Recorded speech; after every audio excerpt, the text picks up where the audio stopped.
రైతులందరికీ నమస్కారం.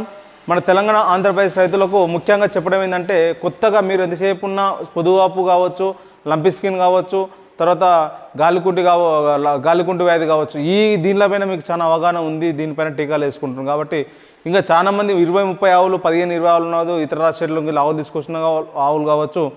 మీరు చూడాల్సింది ఒకటే, మీ డైరీ ఫామ్లో అబార్షన్ అవుతుందంటే ఖచ్చితంగా బ్రూసోసిస్ అనే ఒక వ్యాధి ఖచ్చితంగా మనం అరికట్టాలి.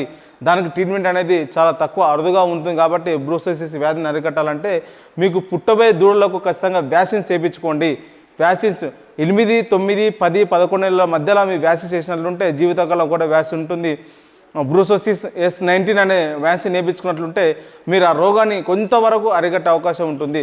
బ్రూసోసిస్ వ్యాధి వచ్చినప్పుడు 7, 8 నెలల 9 నెలలప్పుడు 8 నెలల అబార్షన్ కావచ్చు.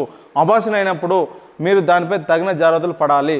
మీరు క్లీనింగ్గా పెట్టుకోవాలి. చేతులు క్లీన్ చేసుకోవడం కావచ్చు, ప్లాసెంటా తీసినప్పుడు కానీ దాన్ని ఒక దగ్గర వేసి అంటుపెట్టడం కానీ, లేదా చాలా లోపలికి తీసి గుంతలో పూడ్చిపెట్టడం కానీ ఇటువంటి పనులు చేయాలి. లేదనుకుంటే ఆ వ్యాధి ఇంకా వేరే ఆవులకు విస్తరించడం జరుగుతుంది. దానివల్ల డైరీ ఫామ్ నష్టపోవడానికి అవకాశం ఉంటుంది. కాబట్టి ఖచ్చితంగా దీనిపైన మీరు చర్యలు తీసుకొని, తగిన జాగ్రత్తలు వైద్య సలహా తీసుకొని మీరు ఖచ్చితంగా దీనిపై చర్య తీసుకొని ఈ యొక్క డైరీ ఫామ్ సక్సెస్ నడపాలని మనస్ఫూర్తిగా కోరుకుంటున్నాను. ఖచ్చితంగా బ్రూసోసిస్ వ్యాధిని అరికట్టాలంటే దానికి రోగంకి ట్రీట్మెంట్ లేదు.